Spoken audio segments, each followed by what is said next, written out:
We're live, mate. Yeah, hi everyone.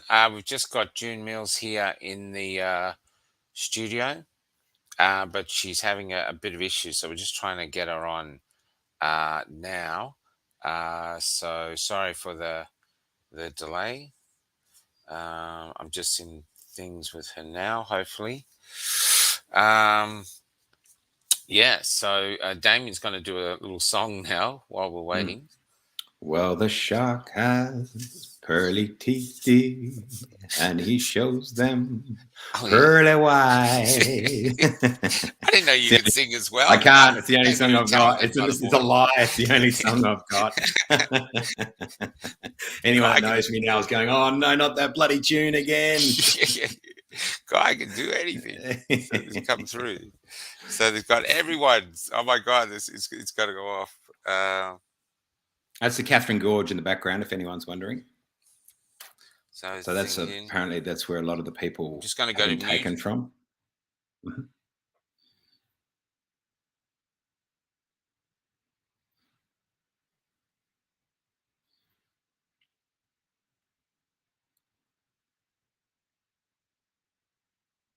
Oh, maybe I'm not mute. I thought he muted me as well. I don't think he did. Anyway, I don't know who I'm talking to. Got no idea, but just keep talking anyway. Anyway, that's the Catherine Gorge in the background. I did a film there actually once upon a time called Rogue. It was funded by Harvey Weinstein, shot by Greg McLean, who had a lot of success with Wolf Creek, which he made for about $1 million, went through the roof. Harvey Weinstein is so infamous now, of course, gave him like $20 million to shoot this other film called Rock. It's basically called Rogue, sorry. It was basically Jaws with a crocodile. And we shot it on the Catherine Gorge. So having that photo, it's bringing back some memories. Just padded out a bit of time, mate. I heard crocodile, and that's where I came in. Yep, that's good. No, I was just padding, just pure padding. You came in right at the right moment. So you wrestled a crocodile? No, we shot a film on the Catherine Gorge. It was basically Jaws, but with a crocodile. Oh, really? Was that you? Yeah, and it had a lot of money. I was the second person eaten, so I didn't last very long in the film, unfortunately. Yeah. But me and Sam Worthington played a couple of louts that had to cruise around like instead of being in a Tirana, we're on a little outboard tinny on the Catherine. Yeah. And I think I saw it. So, the director kept saying to us, Greg McLean kept saying, "No, go harder, really rough it up, like use the bogans, And then the tribal elder was there the whole time, said, "Can you please tell those guys to calm down because they're disturbing the spirit of the land." Rogue. That was Rogue. Yeah. So we were stuck between two, you know what I mean? Stuck between two worlds. The director telling us to go harder and the tribal elder saying, "Tell those boys to calm down. They're destroying the spirit of the land." You know what I mean? It's just like, man, who do you listen to? There's better. Okay, so they're just contacting her again, everybody. She's in the studio. She's only got a phone, and she's got to hit. And she's. Do you want to talk about my career some more? Then I'll pad it out a bit more on my career if you want. I'm actually while we got everybody here, I was actually thinking the other day, how did you get into acting? That's really sorry, guys. I know everyone's here watching about. This is really, guys. This is probably really bad timing to make it about me. You know what I mean? Let's make it about the middle-aged white guy. That's what everyone really wants to hear. So we're trying to get through. There's a few technical issues. She's on her phone, and she's here. So we'll try to kick her from the thing. So they're trying to get it back in. So, yeah. So I went to Flinders University. They had an open day in year 12. And drama, if you did drama, you didn't have to sit for exams. Oh. You could do some essays, So I did a politics drama double major, can't you tell? And so I just didn't have to do any exams. So I thought, okay, I'll do the drama. I'd done quite well at school at drama too. So I thought, I'll go with that. We'll just do an update because we've got 1,000 people here at the moment. We're trying to get June Mills in. She's been in the studio. She's only on a phone. So she's having a few issues. We've got a tech guy here. We're talking. And so Damien is filling us in on how he became an actor, which is actually something I should have asked. Well, it's not, because I'm just padding, and I'm probably padding quite inappropriately when you consider the circumstances we're confronted with. But it's all I've got. So yeah. So anyway, that's so I went what to was your uni. first piece? What would you play or short film? No, we just went to uni, so they did plays pretty much. You know, the drama centre. I was only there for a couple of years. It was pretty heavy on the feminist indoctrination, so I thought I'll try my luck somewhere else. You know, I got into the VCA, and it was just as bad. I actually got into the VCA. That's Say that stuff now. I've destroyed my career. It's quite liberating. You know, it doesn't matter. I don't have to pretend anymore. That's the thing. I used to love applying for grants, and they'd have the list of things you could apply for. Yep. And white mature male wasn't on any of the boxes. No, it's not a great at the bottom, it had mental illness, and used to do that a big tick, even a few ticks.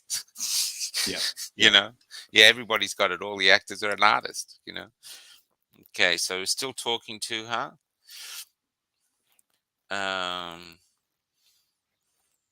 So basically, we were at the steps last night, and some people came up to us and said, Aunty Joan, who's a tribal elder in Darwin, wants to go live with independent media because the main media won't talk to her, and we put our hand up. I really saw a really disturbing, 7-minute video from June. That was one of the most disturbing things. I watched it this morning. It was hard not to just cry, basically, weep, because it was so upsetting in its content and what's happened to this community. Now, the reasons why, of course, we want to get to the bottom of, but the reality is that, and it just reminded me of so many people that have come up to me, so many people, different creeds, colors, it doesn't matter. They're traumatized by what's occurring in our country. They're traumatized by it. And to hear this woman's just pure, unadulterated distress for her people and country, it was just, I don't know. It was just, we're living with collective trauma. It's about 200 people now.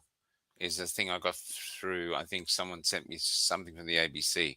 So 200 people have been taken away to a camp.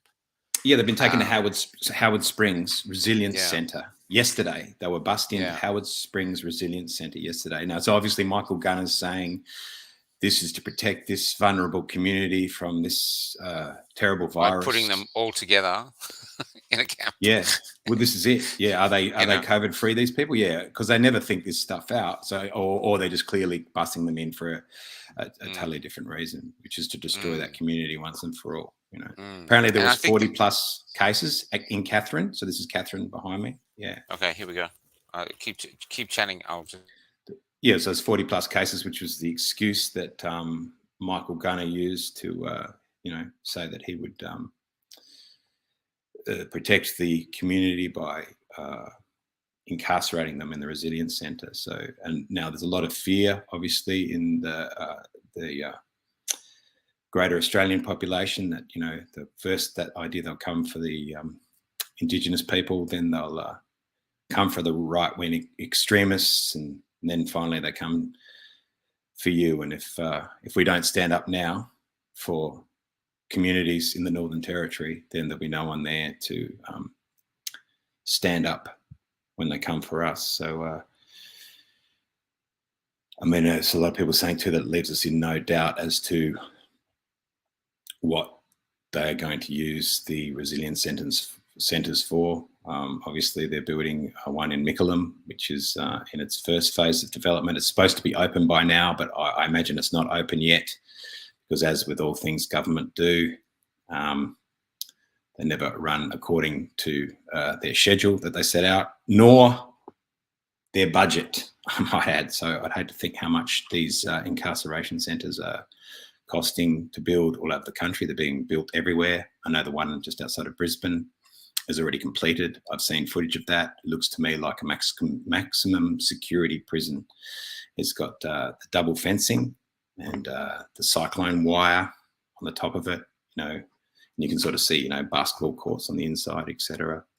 It's next to a runway, so it's easy to jet people in to incarcerate them in the centre. Now, as I said, the one in Mickleham is supposed to be open for at least 500 people by now. Well, at the end of November, which is pretty much where we're at now. We went down there about, I don't know, a month and a half ago and talked to the guy who was on the front desk there. Wasn't going to let anyone in, of course. You couldn't go anywhere near the actual construction site. They probably say that was for safety. It's a construction site after all. But we took some photos, and it was at wasn't at a very advanced state at that particular point in time. So I don't think it'll be open just yet. But the plan was for 500 people now. Then by March next year, it should be open for 1,000 people. And then there's some conflicting reports that this time next year it would be open for 2,000 or 3,000 people. Now, Daniel Andrews is saying there could be a number of reasons why we'd use it for people to be quarantined. He's saying if there's more bushfire catastrophes, now we'll have the Mickleham facility. He's pretty keen to sheet home its construction to the federal government. He's saying they're just the state government's just overseeing the project, but the federal government is the one that is supplying the funding. So he's trying to spread the blame to more than just his government. So again, the political games are being played by all and sundry as Australia faces one of the most extreme circumstances I've ever found in my community. Mm. How you going, Okay, Michael? she's trying to come in on another phone. Mm-hmm. So we'll see how it goes. Yeah, so by the end of next year, they're hoping, they're saying that Mickleham will hold up to 3,000 people. There's been people making speeches. Craig Backman, in particular, the former policeman, has said to Daniel Andrews that the amount of people that are resisting his regime at the moment, that 3,000 won't be big enough. That he'll have to build a bigger facility for us all to inhabit. But I'm sure that Mr. Andrews will accept that challenge. There was an interesting anecdote when I was shooting this film in Catherine Gorge. Oh, hang on, we might not have time for that anecdote. Thank God for that. Ta-da! Ta-da! How you going? Hi, Aunty Joan. June. Aunty Joan. Sorry, this is Damien Richardson, and I'm Michael Griffith. And hey, June. I just want to say, just quietly before we begin, I've been padding now for about 5 minutes, just been making stuff up on a live. Actually, 20 minutes. It's so good to see you. It's so good to see you. So let's get right into it. We can't really hear you. You can't hear us. Okay. Why is that like that? How's that? Can you hear anyone now? Can you hear me? My sound's just very low. Okay, have you turn it got up, your Jen. Can you sound turn on the up? side of the phone? Or have you got a headphone you can plug Any in? headphones, yeah.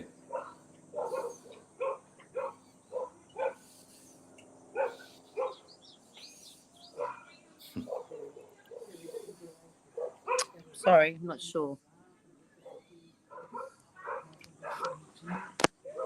Do you have Emma a... Davidson's just... quieter. Hello. Hi. Do you have a headphone? Do you want to go inside? Where's quieter? No. Sorry, can somebody talk because I can't hear you? Yeah, I'm testing, talking. testing. Yep. Can you hear us? Yeah, now I can, but very, very faint. Can you turn your mics up? Our mics are pretty high. How's that? Yeah. How's that going? All right. Any good? I'll talk a bit louder. No good? The mics, the speaker's down there. And it's a video call. No, it's not good if I turn it to thing. Huh? It's a video call. Sorry. You're loud as. I'm hearing you really good. Yeah, You're coming through. Your audio's terrific. Yep. Loud and clear.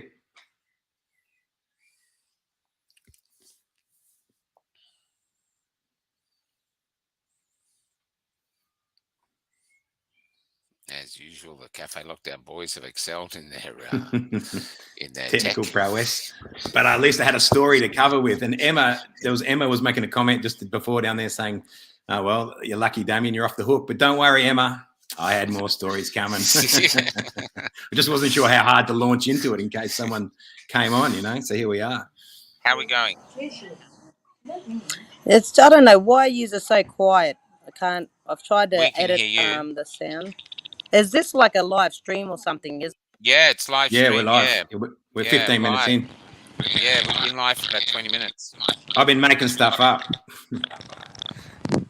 I don't know who to send the bill to, There's no one to bill.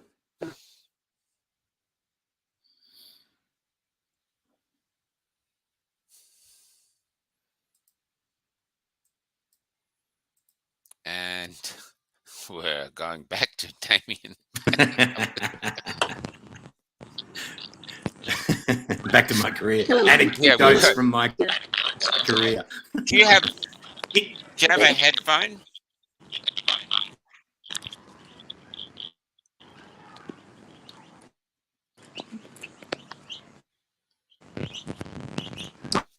Which one am I entering here? Oh, sorry. Oh, sorry, I answered it. I'm sorry. I don't know. Sorry. Oh, she's got my phone. Hello? No, your sound's terrible. Hi, how Hello. you going? Hello? Arnie? Hi, can you hear us? We can hear you. Hello? Hi. Hey.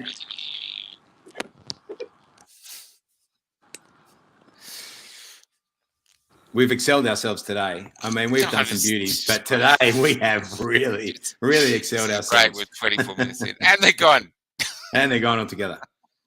Ah, dear. Dear, oh dear. This is meant to be very serious, and it is very serious, but... Well, it is. Yeah, but...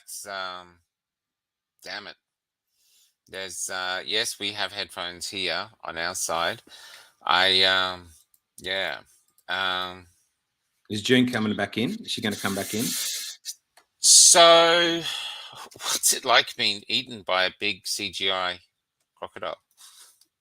Well, I feel like that's happening to me right now, and I've chased them away. I've got that sinking feeling again. You know what I mean? No, I was scared. All these white fellas are on this boat, going down the gorge, and no one to get in because there's people saying, crocodiles." You know what I mean? So we had this Indigenous fella on the banks with a rifle. So it was for like the real crocodiles. Yeah, for the real crocodiles, we had to jump in, and then Greg McLean, the director. So Sam Worthington, tough guy, hard man, wouldn't get in. You know what I mean? So the director, Greg McLean, had to get in first, go for a little swim. See, no, it's fine, no crocodiles. You know what I mean? Like, how'd he come? So Sam went in eventually, and I was talking to the Indigenous fellow with the rifle, and he said, mate, if a crocodile came, I wouldn't see him anyway. You know what I mean? So me standing there with a rifle, he would have come up from underneath. So anyway, that was a funny anecdote. And that was my last anecdote. Just as Michael leaves the stream, I have finished my last anecdote. So, yeah, no, he's a great producer, Michael. He's great to work with. Never just, drops you in it and leaves you hanging. But this Indigenous fellow was also talking about the taste of the crocodile. He said it was like, because everyone wanted to know, all these white guys wanted to know, what's crocodile like and stuff. And he's like, it's sort of like chicken.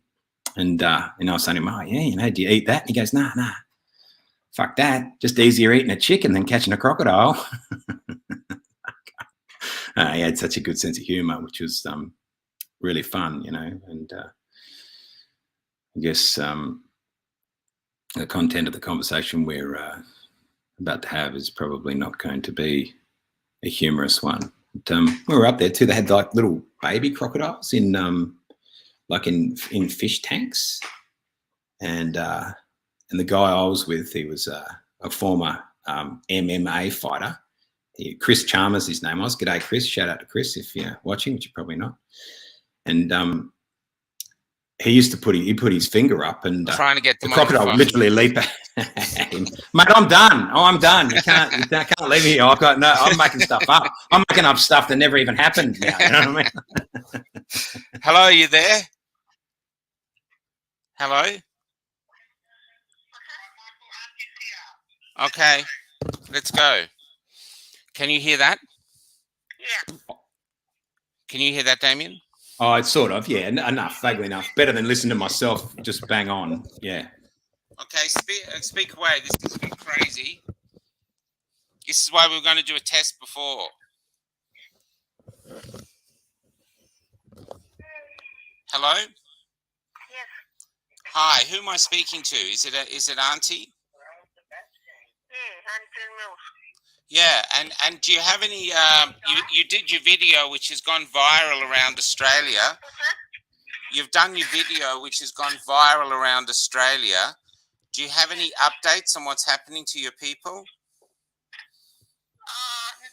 Bits and pieces are coming through here and there. Yeah. But yeah, no, it's a constant. Well, actually, I should tell you the truth. That the truth is that there is no communication because the police have got this thing called a black box that when they go into these communities, it actually disables all communication. Really? Did you hear that? Yeah, I did. It blocks all communications. Yep. So there's no communication. People can't use their mobile phones. Wow. June, why would they want to do that? And I didn't actually realise this until last night. Yeah.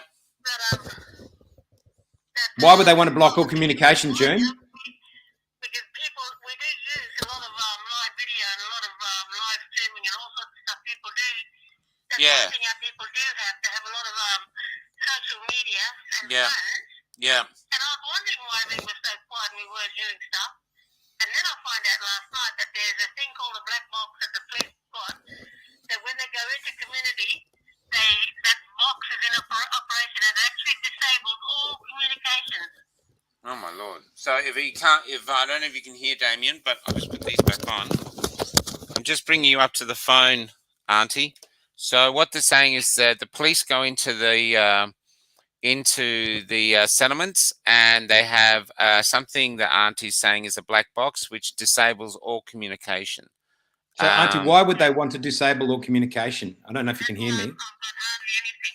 Why do you think they'd want to block all communication, do you think?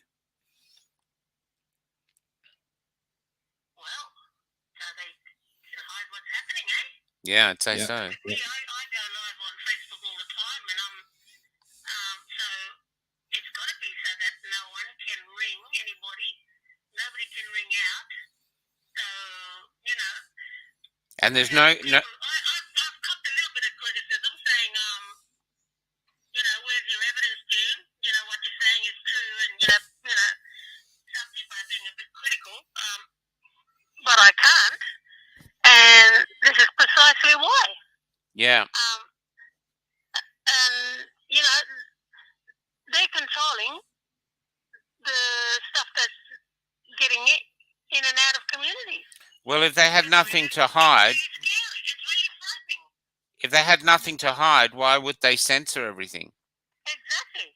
Yeah. Michael, when you hold the phone up close to your microphone, you catch Arnie, which is great. That's a very worrying thing. So That's better. Yep. Word on the street, actually, at the moment. In the shops, people are the Aboriginal grapevine, you know, our ways of communicating with each other. Mm-hmm. It's really gone back to basics, which is pretty much face-to-face communication now. Yeah. Yeah. And it's very scary. Very scary. Have you heard anything from the camps themselves where they've been taken? I have been getting some people who have been ringing around.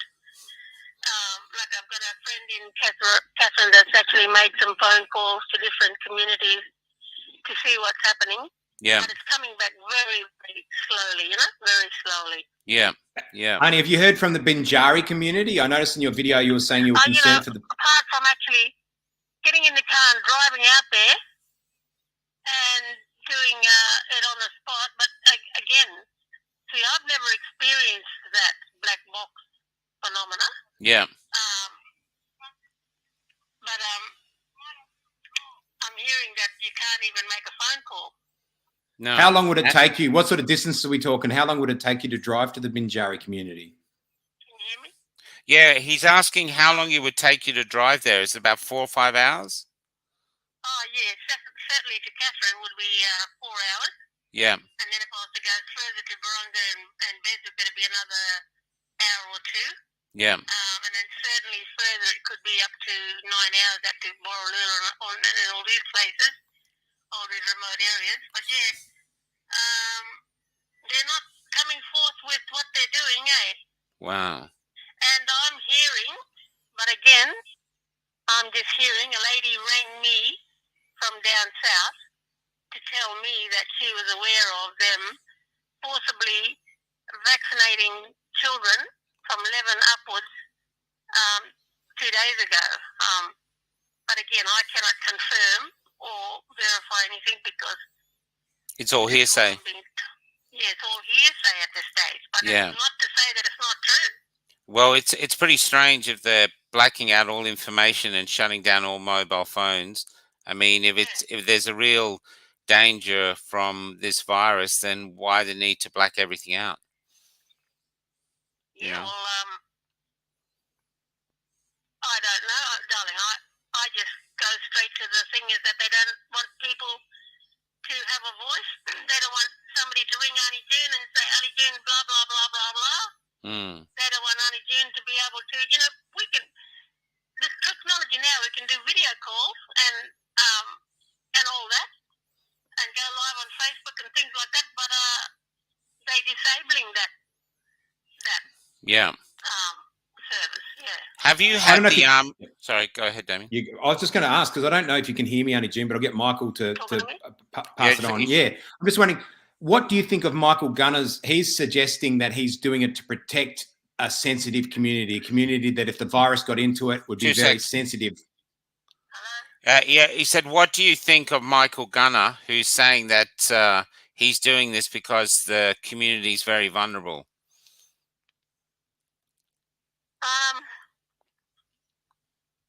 No, they're not. They're taking advantage of the situation. Yeah. I was talking to some of the ladies from Binjari last night. They didn't know that.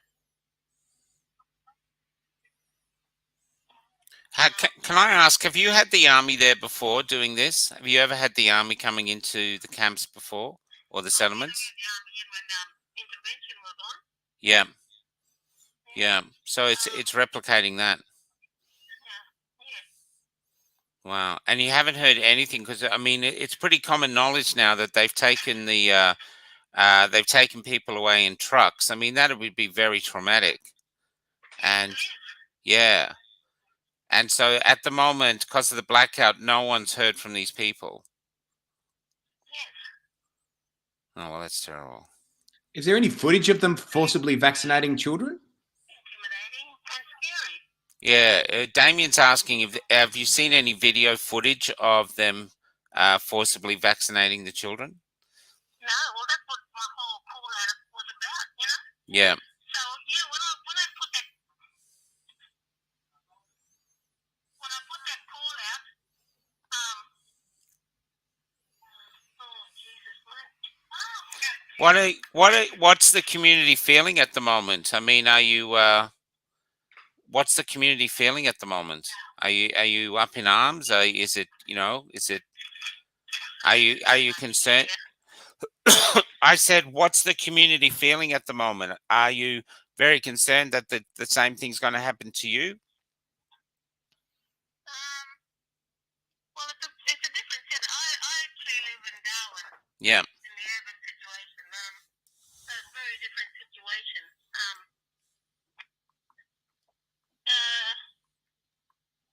Let me think now. Yeah, it's a very different situation. Yeah. The remote communities are the ones, the police. Now, I heard the other day, and again, I can't confirm or can't give you evidence, but I heard that out at Wadeye, the police round up all the people and took them down to the clinic and forcibly had them vaccinated. Yeah. And people are saying things like, oh, well, why are they getting vaccinated, blah, blah, blah. And I'm saying, well, the police rule in these remote communities. They rule. And you've got to understand that our people right across the Northern Territory are in a system where English is maybe the third or fourth or fifth or sixth language that they speak. Yeah. They were traditional tongue. Yeah. And they'll speak the ones that are just around, and then there'll be English. Yeah. And, you know, and our people can understand the remoteness of our people and the,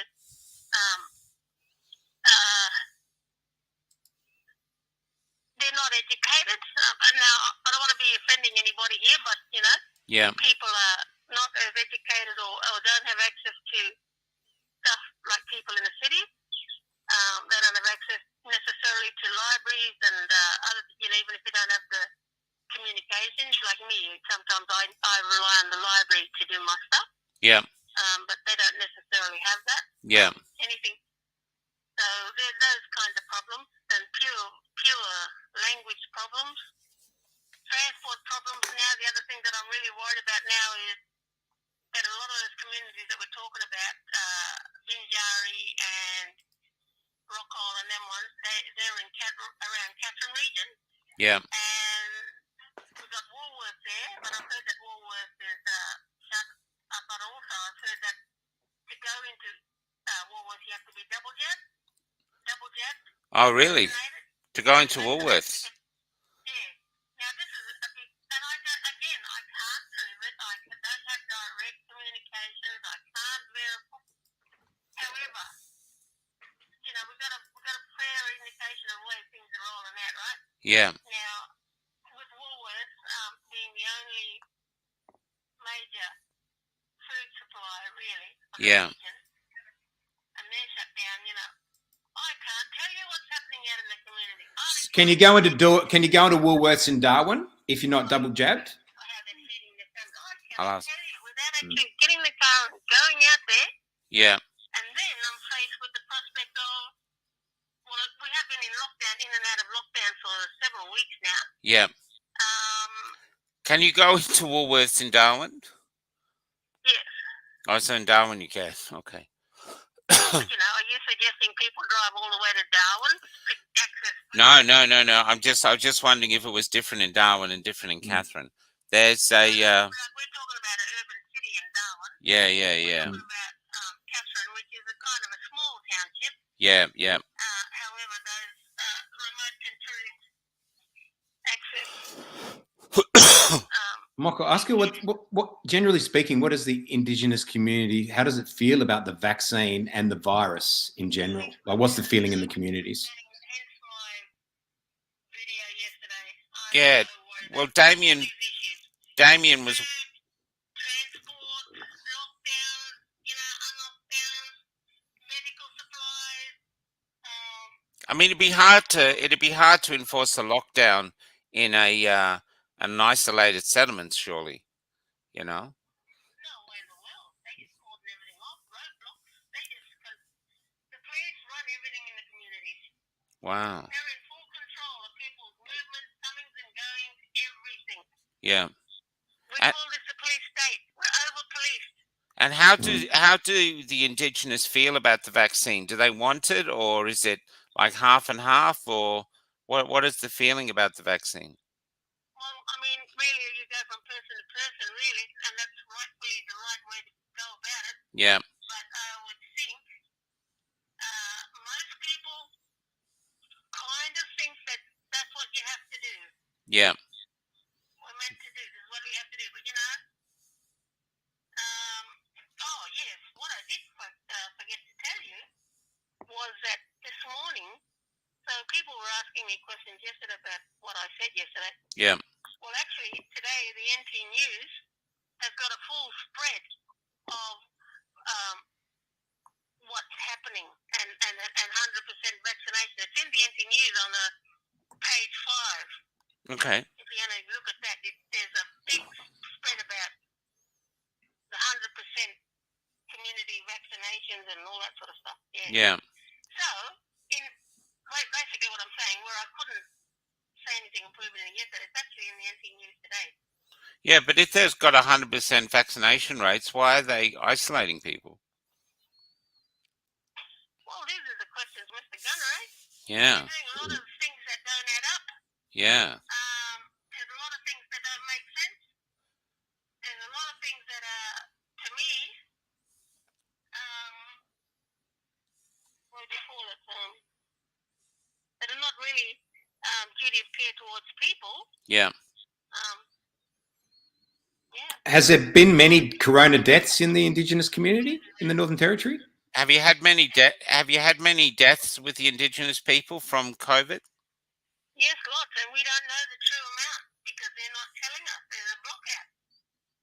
So you've had quite a few Indigenous people die from COVID. Oh yeah, lots. We had one woman that was from Daly River who was told that if she wanted to go to Darwin, she had to be vaccinated to leave the community to go to Darwin. They vaccinated and she died the same day. Oh, you're saying deaths from the vaccination. We're asking about deaths actually from COVID, but you're saying there's been lots of deaths from the vaccination. Yes, lots. Oh my God. Okay. And what about COVID itself? The ones that are dying from COVID, I don't really know. I don't have direct information and I can't access direct information. Yeah. However, you probably could. I haven't had time today. I've been really busy. Yeah. I've been in court. I've been evicted. And I've been dealing with all that all day. Yeah. And I have, Yeah. Where have you been evicted from, Aunty? What's Why have you been evicted? Where have you been evicted from? the place is a bit untidy. My house is a bit untidy. My yard's a bit untidy.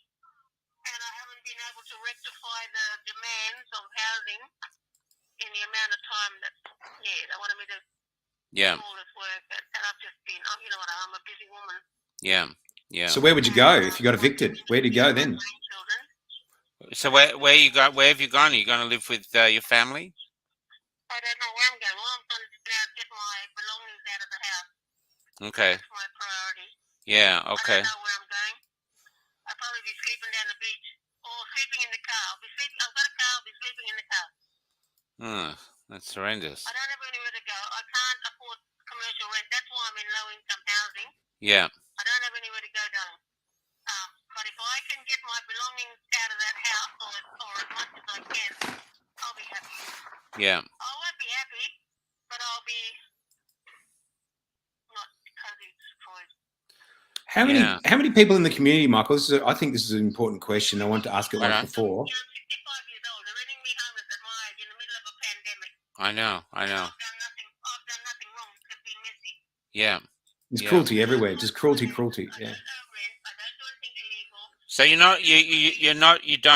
not late in the rent. So the rent's up to date. Yes. Wow. It's all right. Wow. So just the fact that wow. Messy. I'm untidy. Put it that way. Yeah. Yeah. I'm the same. Don't you worry. I got that problem too. Well, we got Damien's just got a question. Hold on. Yeah, you might have to say it again, Michael. But it's just that idea of is there many people in Indigenous communities throughout the Northern Territory that are still capable of living off the land and living a traditional Indigenous lifestyle? Because it's almost like that would be the best option almost for anyone at this particular point in time to escape the reaches of government and corporations and particularly the army and go and live off the land. I know, and he's asking a long question. He's just wondering if there's anyone in the Indigenous community that could live off the land for a while to sort of escape the government, because there seems to be a lot of tyranny going on with the government. You can't escape the government. They're everywhere. Yeah. They've even got the Indonesian militia over here training in how to survive in our bush. You can't Really? escape the government. There's rangers, there's police, there's you can't escape the cause of the government. There's no way in the world. They're everywhere. Yeah. Yeah, you can't. I mean, that's what I'm looking at now. This is my land. I'm a Larry girl. This is my land. Yeah. And I would love nothing better to go down the beach or some quiet area in the bush to set up a camp and to live peaceably. But I won't be able to do that. And they won't let you do that. But I'm going to have to try because I've got nowhere else to go. I'm going to have to try and do that. I'm going to have to try and build myself a camp out in the bush.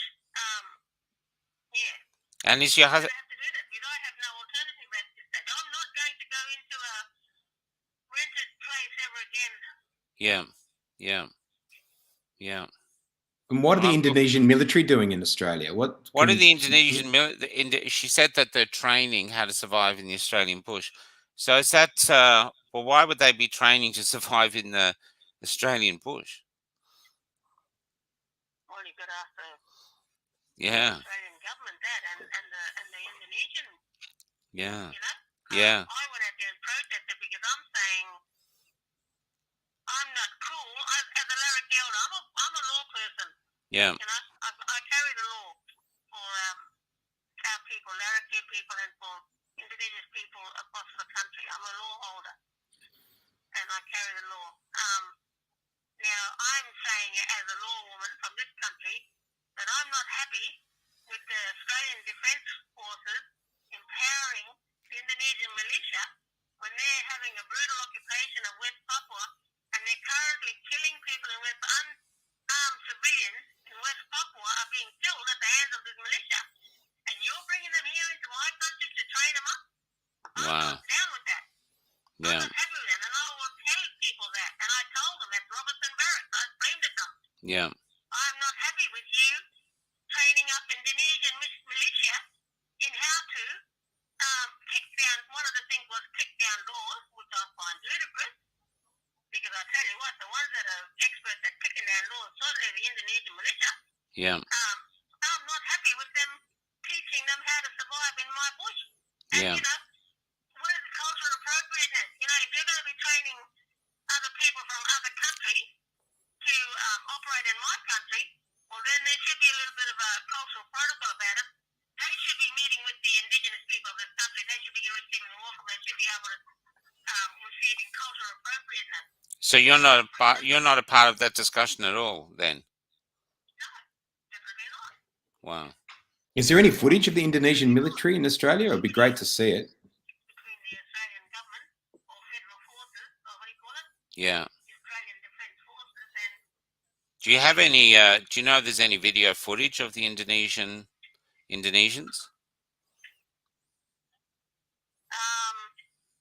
I certainly didn't see any Indonesians on the day. I knew which building they were in, Yeah. but I certainly didn't see them, and I certainly didn't see any film footage. Yeah. Okay. But we were all there. There was me and a handful of other people Yeah. protesting the situation. Oh. Well, it seems a dreadful situation at the moment on all fronts, and I think there's a great fear in us that they said that these camps were going to be used for overseas travelers, and none of us believed it. And now I think it's pretty clear that the camps are going to be used for Australians, and it looks like that's what's happening now in the Northern Territory. Yeah, so it's starting with the Indigenous, and then it could spread to everyone. Yeah.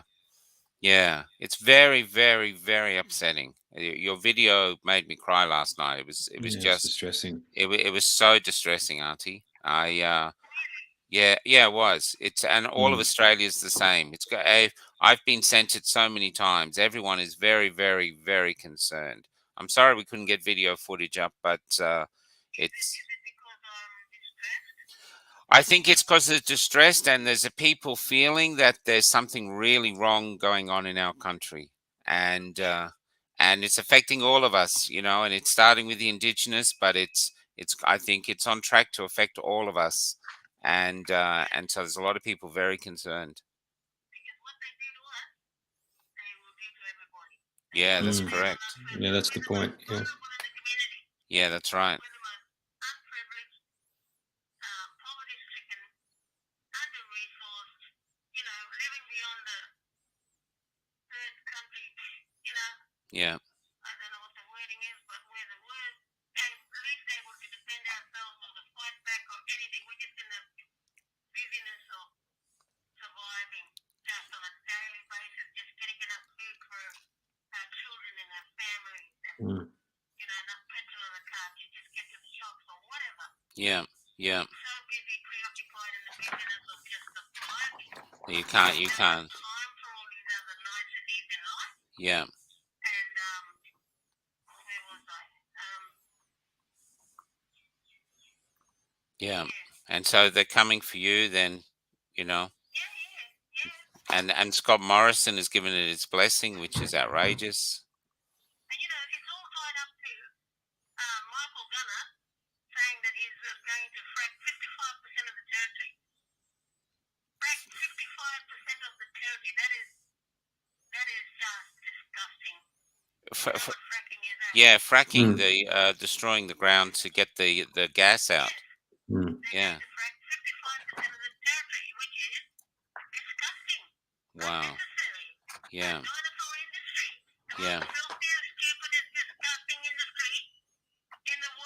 Yeah. Yeah. And so you think maybe he's getting rid of the rightful owners so they can get on to what they're doing. And can access to all the mineral wealth. Yeah. Yeah. I think that's what everybody feels too, you know? Yeah. Yeah, it's outrageous. Yeah. How do you think people can help, Auntie?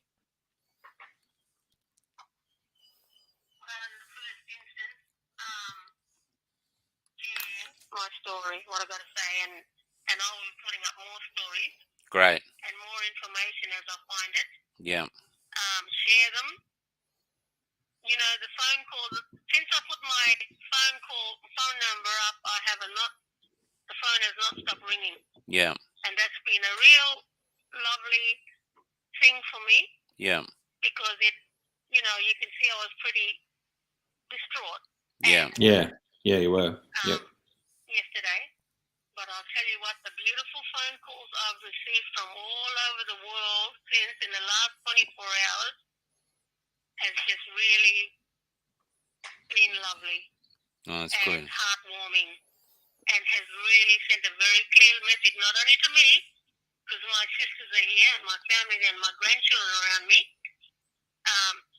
sent to my family and let us know very clearly, because the phone has not stopped. It's driving us a bit mad, but actually we're loving it. It tells us that we are not alone, and people are listening, and people do care, and people are prepped. I've had phone calls from down south, from Tasmania, from everywhere. Yeah. They're ready to hit the road. And Gideon said, no, please don't do that, because it's a big territory. There's lots and lots and lots of community, and I wouldn't want you to just drive, because we don't know where the next place is going to be hit. I can't even guide you to where the next hotspot's going to be at this stage. So Yeah. please don't just jump in your car and come here, because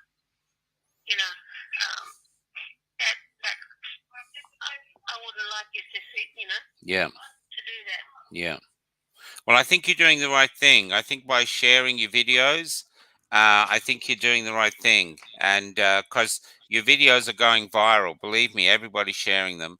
So I think it's huge. So you have a really powerful voice, and I recommend you keep doing it. Anytime you get any information, I think the community is ready to share it. You know? Yeah. I think you're doing the right thing. I know it's very, very hard, and yeah, and I'm sure people would help with donations and stuff like that if you give them some method of allowing them to donate. I'm pretty sure you get a load of donations to help you. Yeah, I think so. If you've got a PayPal account or something like that you can put up, I think people will donate, and because it looks like you could do with some help there, as we're there as well. Yeah. Yeah. We are struggling with phones and petrol, but that's not really that's normal life. Yeah, I know it's normal life, but if you're there at the moment, it's like it's very, very, very extremely difficult times, and anything to ease the pressure would help. So yeah, if your next video, I get one of your family, if you don't know how to do it, to put on a PayPal. You can get a PayPal donate link and put that up, and I'm pretty sure you'll have a lot of generosity from around the world.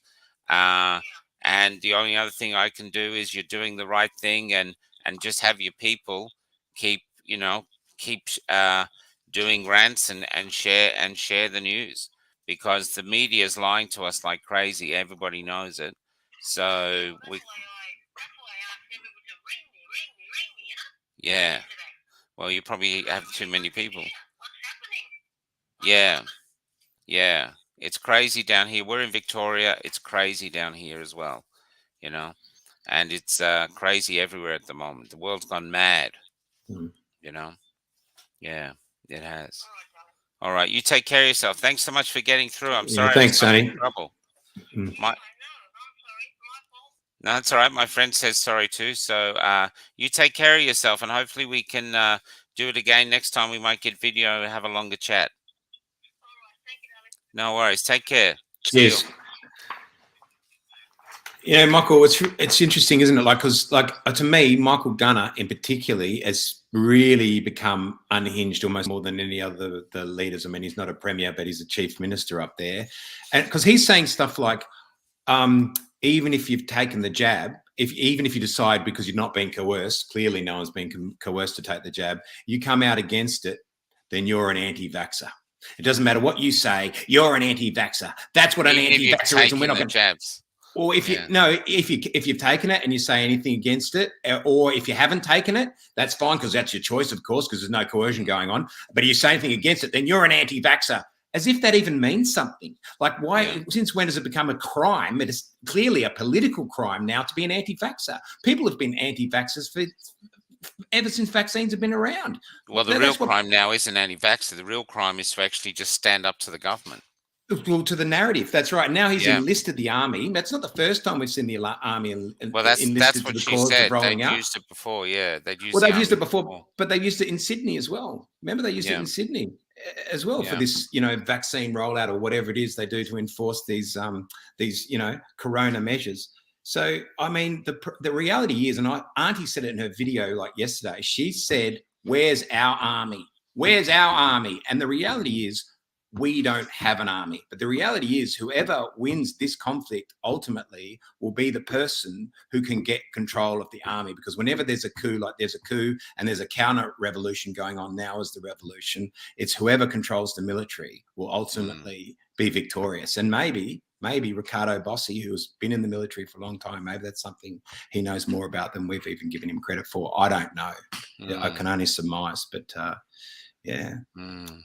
It's hearing that the Gunner wants to frack 55% of the state, the territory, and now they're just removing people en masse, to these camps that basically they said were for overseas tourists or overseas travelers.